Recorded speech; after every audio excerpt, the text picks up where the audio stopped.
एक बार आप उन्हें घर ले आए, फिर वे आपके घर के सदस्य बन जाते हैं। आप उनके साथ रहना शुरू कर देते हैं और उन्हें प्यार और अपनत्व से अपने बच्चों की तरह पालते हैं। वे आपकी कमाई में महत्वपूर्ण सहयोग देते हैं, इसलिए आप ये भी भूल जाते हैं कि वे पशु हैं। ये मवेशी मेरे लिए खजाना है और मेरे परिवार का हिस्सा है। गोपाल रेड्डी पेशे से कर्नाटक राज्य के एक गांव में किसान हैं।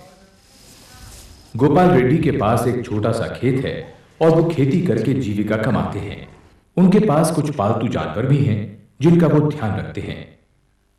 आज वो एक खुशहाल आदमी है, लेकिन 6 महीने पहले उनकी कहानी इतनी खुशनुमा नहीं थी। अपनी कमाई का साधन बढ़ाने के लिए उन्होंने कुछ गायें और खरीदी, पर उन्हें समझ नहीं आ रहा था कि गायें दूध उत्पादन व प्रजनन क्षमता में अच्छा परिणाम क्यों नहीं दे रही हैं। उन्हें अपनी लागत से आशा के अनुरूप कमाई नहीं हुई, क्योंकि गायों की उत्पादकता संतोषजनक नहीं थी। मैं अपने जानवरों के खराब स्वास्थ्य व कम उत्पादकता का कारण नहीं समझ पा रहा था। मुझे उनके इलाज पर बहुत पैसा खर्च करना पड़ा। ये एक बहुत मुश्किल समय था। रविंद्र रेड्डी के पास भी कुछ मवेशी थे जिनसे वे अपनी कमाई करते थे। आज वे एक खुशहाल इंसान हैं, पर वे भी इस मुसीबत से गुजर चुके हैं। मवेशियों को चारा देने के बावजूद उनके मवेशियों का स्वास्थ्य अच्छा नहीं रहता था। गोपाल और रविंद्र दोनों मवेशियों के आहार के पोषक तत्वों और खनिजों से अनभिज्ञ थे। सच तो यह है कि भारत में गोपाल और रविंद्र रेड्डी जैसे हजारों किसान ऐसी ही परिस्थिति में उलझे हैं, परंतु किसानों की अज्ञानता को दूर कर शिक्षित करने के लिए बैंगलोर स्थित ICAR के द्वारा स्थापित राष्ट्रीय पशु पोषण एवं शरीर क्रिया विज्ञान संस्थान ने किसानों की अज्ञानता को दूर कर शिक्षित करने की पहल की है, जिसमें किसानों को खनिजों, उनकी आवश्यकता और उनके संपूर्ण आहार के बारे में शिक्षित किया जाता है। वैज्ञानिकों का एक दल पशु के पोषण के क्षेत्र में निरंतर शोध कार्य में संलग्न है।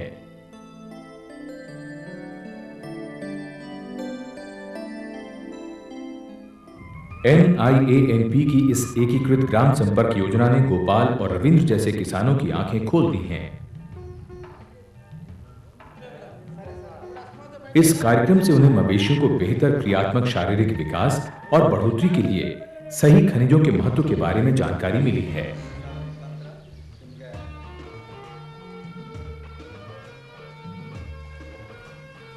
भारत में किसान अपने पूर्वजों से मवेशियों को धान, गेहूं, ज्वार, बाजरा जैसी कुट्टी खिलाना सीखते आ रहे हैं, जो सूखे मोटे चारे को प्राप्त करने का मुख्य आधार है।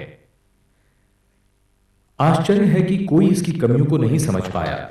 ये पोषक तत्वों से रहित होते हैं और इनमें हानिकारक तत्व लिग्निन और सिलिका आदि होते हैं।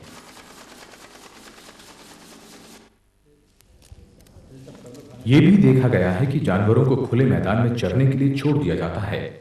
इस तरह की खुराक उनकी उत्पादन क्षमता के लिए पर्याप्त नहीं है। इस तरह उन्हें पोषण तो मिलता है, पर पूरी मात्रा में नहीं।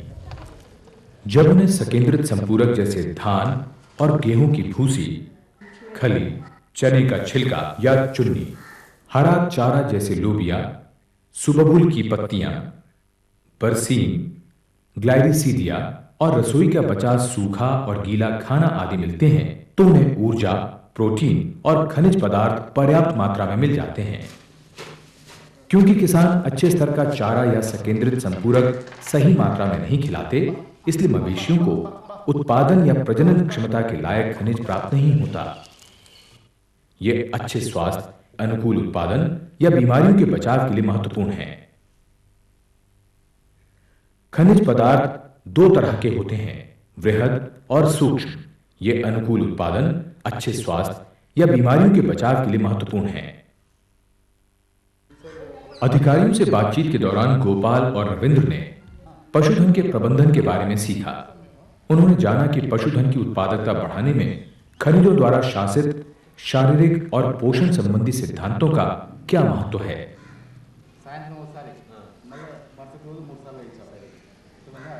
जहां कैल्शियम जैसे बृहद खनिज पदार्थों की कमी से हड्डियों में विकृति, दूध के उत्पादन में कमी, व प्रसूति ज्वर हो जाता है। वहीं मवेशियों में फास्फोरस के अभाव से उनके बाल कड़े, वजन में गिरावट, कम खुराक और प्रजनन क्षमता कम हो जाती है। अन्य खनिज जैसे कॉपर यानी तांबा, zinc, manganese, iodine, selenium, sulphur और लौह तत्व भी बेहद महत्वपूर्ण हैं। उनकी कमी से स्वास्थ्य, उत्पादकता व प्रजनन क्षमता में गिरावट आती है व प्रतिरोधक क्षमता कम होती है। गोपाल और रविंद्र अब अपने मवेशियों के साथ आने वाली समस्याओं को समझ सकते थे। मवेशियों के विकास के लिए थोड़ी मात्रा में बृहद व सूक्ष्म खनिज बेहद महत्वपूर्ण हैं। उन्होंने जाना कि अपर्याप्त व असंतुलित पोषण से मवेशियों में मंद विकास, कम खुराक, दूध उत्पादन में कमी व प्रजनन क्षमता नष्ट हो जाती है। बृहद व सूक्ष्म पदार्थों की कमी के कारण मवेशियों में स्वास्थ्य व प्रजनन क्षमता की कमी होती है, जिससे अधिक आर्थिक हानि होती है।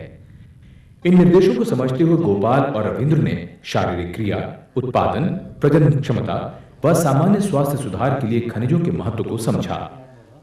सबसे महत्वपूर्ण बात यह सामने आई कि मवेशियों को खनिजों की सही मात्रा व उचित सम्मिश्रण की जरूरत होती है। जानवरों को निर्धारित मात्रा में सूक्ष्म व बृहद खनिज पदार्थ देने चाहिए ताकि उनसे श्रेष्ठ परिणाम मिल सकें।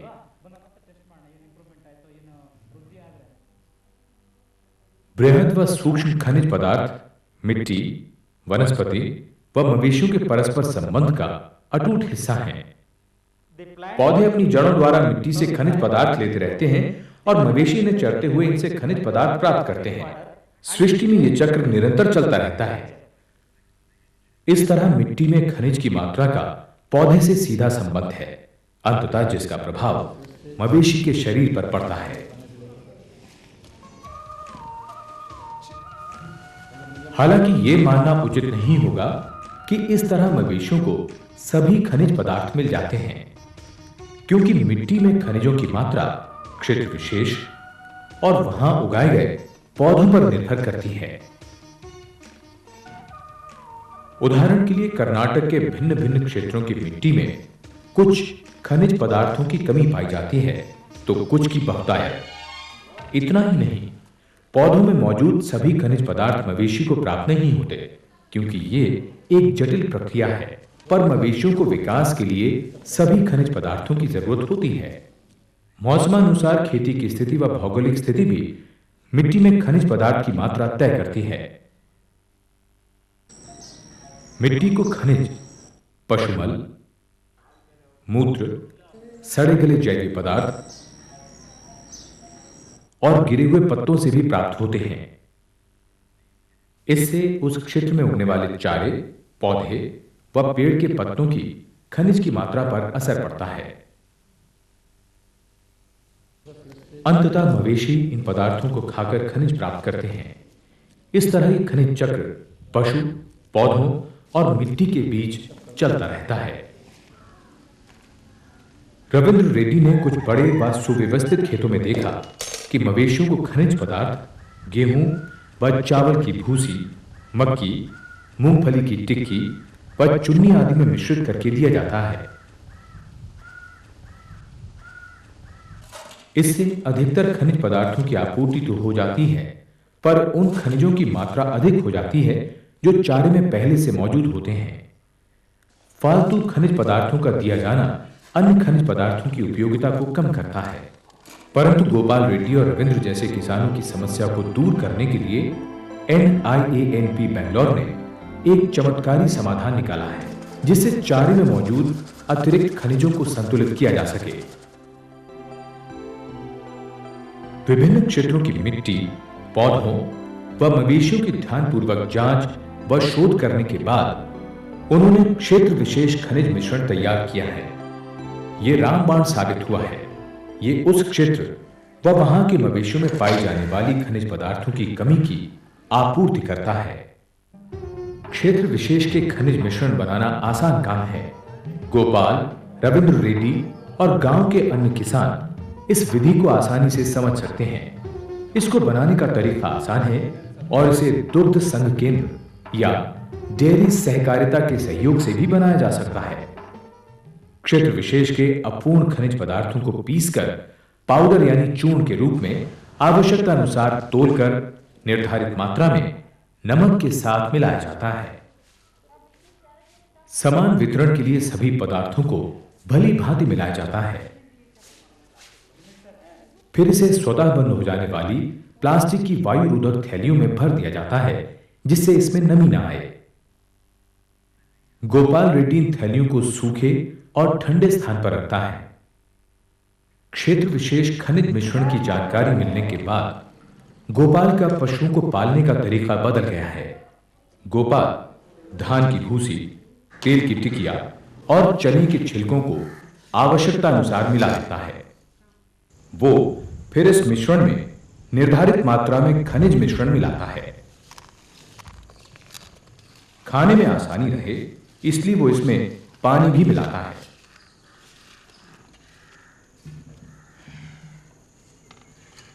क्षेत्र विशेष खनिज मिश्रण को मवेशियों को खिलाना अब मुश्किल काम नहीं है। ये उनके सामान्य आहार के तरीके में बाधा नहीं डालता और ये सस्ता भी है। इससे उनका सामान्य स्वास्थ्य, दूध उत्पादन और प्रजनन क्षमता बढ़ गई है। उनके बछड़े बेहद स्वस्थ हैं और उनकी खाल पर चमकदार बाल हैं। हमारे क्षेत्र की गाय नियमित रूप से चारे के साथ खनिज मिश्रण खाती हैं और वे स्वस्थ हैं। हम सब बहुत खुश हैं। क्षेत्र विशेष खनिज की मात्रा पशु के शरीर के वजन व उत्पादन क्षमता के आधार पर तय की जाती है। हालांकि गोपाल को 30 से 40 ग्राम मिश्रण चारे में मिलाने की सलाह दी गई है। उसने अपनी गायों के चारे में इस मिश्रण को 40 दिन तक मिलाया तो पाया कि उनकी प्रजनन क्षमता में सुधार हुआ है। उसकी जिस गाय को गर्भ धारण करने में दिक्कत हो रही थी, वो तुरंत गर्भवती हो गई और बाद में उसने एक स्वस्थ बछड़े को जन्म भी दिया। उसने इस बछड़े को बड़ा सार्थक नाम दिया, खुशी, क्योंकि यही उसकी भावना थी। आश्चर्य है, मेरी गायों की स्वास्थ्य संबंधी परेशानियां खनिज मिश्रण द्वारा हल हो गई और वो भी काफी कम खर्चे पर। 30 से 40 ग्राम क्षेत्र विशेष खनिज मिश्रण खिलाने का खर्च 1 रुपए से भी कम है। सटीक तौर पर कहें तो प्रति मवेशी 65 पैसे प्रतिदिन, और इसके 1 किलो का दाम 16-17 रुपए है। एक गाय पर एक महीने में 16 रुपए का खनिज मिश्रण लगता है। यह महंगा नहीं है। रविंद्र ने 30 दिन तक क्षेत्र विशेष खनिज अपने दुधारू मवेशियों के चारे में मिलाया, जिससे उनकी खुराक बढ़ी, बालों में चमक आई और सामान्य शारीरिक संरचना सुधरी।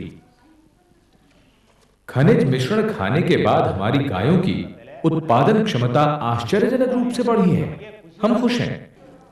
आज गोपाल और रविंद्र रेड्डी अपने मुनाफे का हिसाब कर रहे हैं, जो आने वाले समय में 10 गुना हो सकता है। उनके परिवार में निरंतर बछड़े जुड़ते जा रहे हैं, क्योंकि 90% मवेशियों का चक्र क्षेत्र विशेष खनिज मिश्रण का आहार 60 से 75 दिन तक लेने के बाद शुरू हो गया है।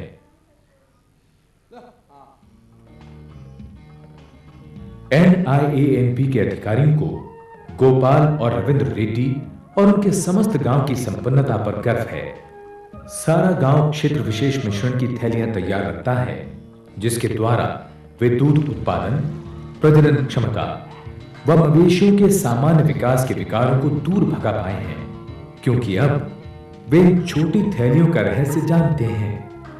क्षेत्र विशेष खनिज मिश्रण गोपाल और रविंद्र रेड्डी ही नहीं, बल्कि सारा गांव NIANP की इस पहल का गवाह है, जिससे उनके जीवन में बदलाव आया है और गांव के हर घर और समस्त गांव की अर्थव्यवस्था में सुधार आया है।